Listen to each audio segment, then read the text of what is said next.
Tatlong paalaala para maging maayos ang iyong pamilya. Sa tingin ko po, lahat tayo, isa sa hinihingi natin, hinahanap at inaasam, maging maayos lang ang ating pamilya. Sa dami-dami ba naman ng problema sa ating mundo ngayon?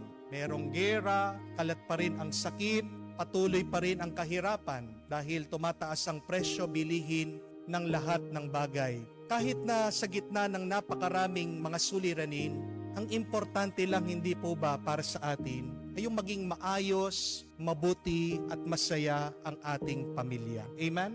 Kaya nga po ang tanong, anong gagawin natin para maging maayos, masaya at mabuti ang ating pamilya gitna ng napakaraming problema? Tatlong bagay lang po. Number 1, huwag kang maging pabigat. Magiging maayos, magiging masaya, magiging mabuti ang pamilya pag nagtutulungan sila. Pag meron isa sa pamilya nagiging pabigat, babagsak yan. Hindi po ba? Sabi po nila, ang patay mabigat kasi dead weight, di po ba? Pag merong nalunod sa dagat, pagbubuhatin mo, ilalangoy mo ang bigat. Pero meron pa pong mas mabigat kaysa sa patay. Alam niyo po kung ano? Yung nagpapabigat. Mahirap buhatin ang taong nagpapabigat. At ang isang pamilya, kahit na anong gawin niya, hindi aangat yan, hindi magtatagumpay kung meron isa doon sa pamilya ang nagpapabigat. Amen? Napakaganda ng paalaala ni San Pablo sa atin sa second reading. Sabi niya, be imitators of us. Nung kami ay tumira sa inyo diyan sa Thessalonica, wala kaming kinain na hindi namin pinaghirapan. Kaming lahat nagtrabaho. Nakakalungkot, nakakarinig kami sa inyo na hindi nagtatrabaho, nagtatamad. Ibig niyang sabihin, nagiging pabigat sa iba. At napakaganda ng sinabi ni St. Paul. Sabi po niya, I remind you of our teaching. Those who do not work should not eat. Huwag niyo pakainin yung mga hindi nagtatrabaho.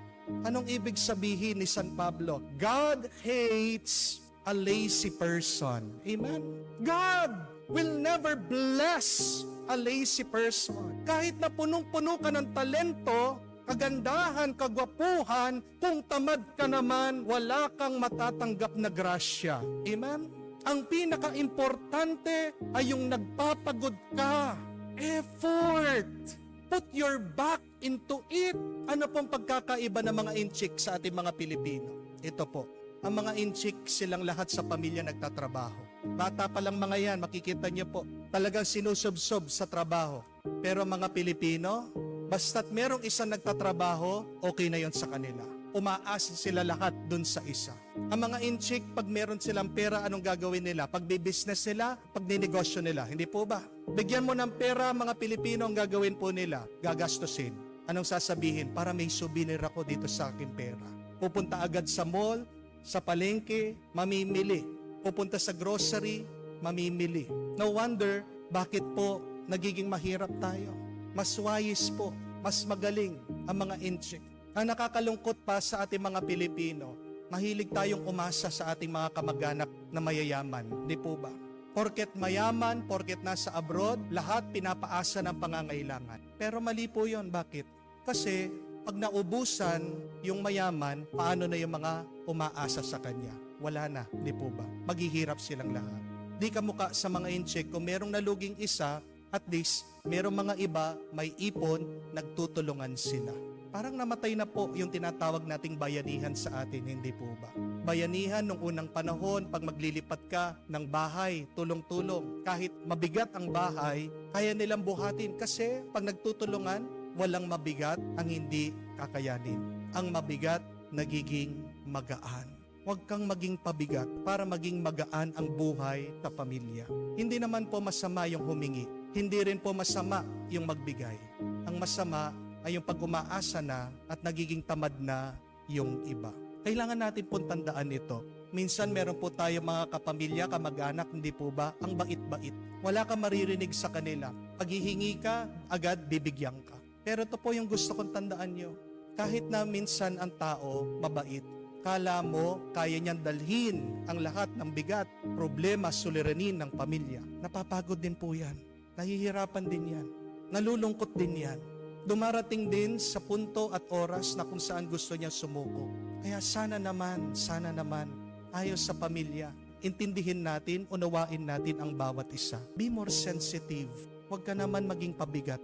Magtulungan kayo, magiging maayos, magiging mabuti ang lahat. Amen? Pangalawa, huwag kang maghihimasok sa buhay ng iba.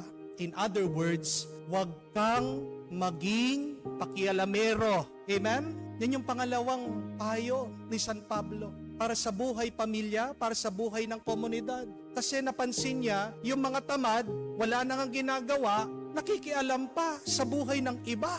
Some are acting like busybodies, meddling on the business of others. Oo nga naman.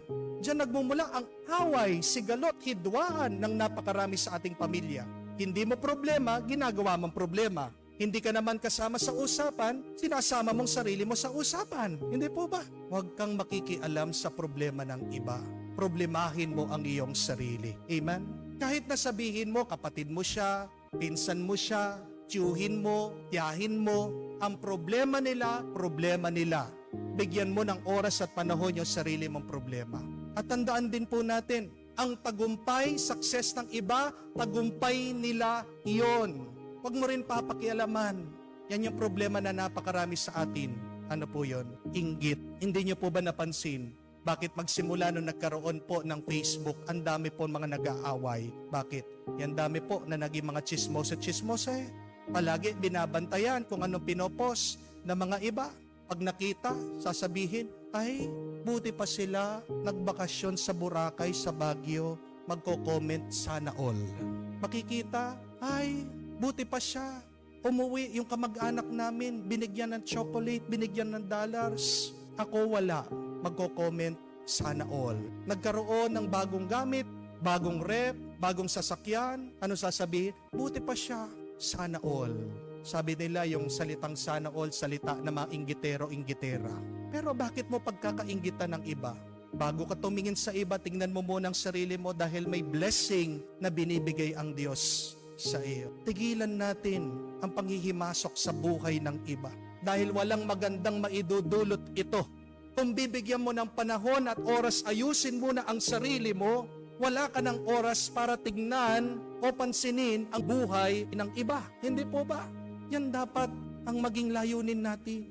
Better yourself first. You do not have any business looking at the lives, meddling at the lives of others. Gusto mong tahimik na buhay? Ayusin mo sarili mo. Huwag kang makialam, manghimasok sa buhay ng iba. Ayusin mong sarili mo, huwag mong titignan ng ibang tao. Amen? Pangatlo, at kahuli-hulihan, kailangan tayong magtiis. Kailangan tayong magtiyaga. Alam ko po sa buhay pamilya o kung saan mang komunidad, maraming problema. Dahil pag naglalapit-lapit ang mga tao, minsan sila po ay nagkakabanggaan.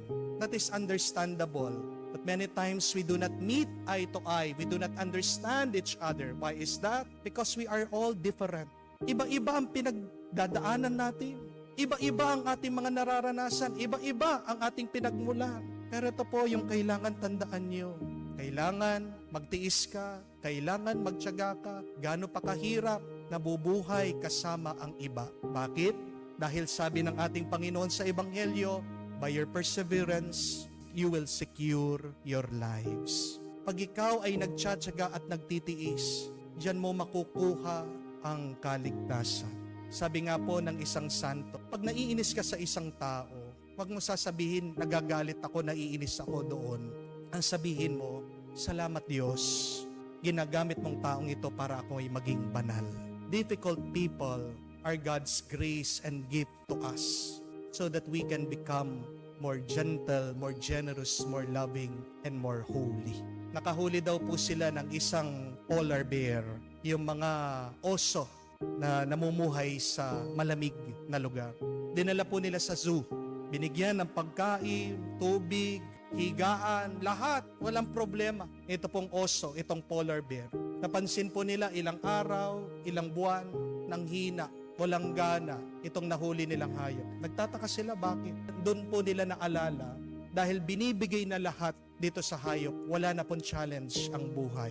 Naalala nila Nung ito po ay malaya, naghahunting siya, naghahanap ng sarili niyang pagkain. Kaya nga pong ginawa nila, pinalaya nila itong polar bear. At pinabayaan nila siyang humanap ng sarili niyang pagkain.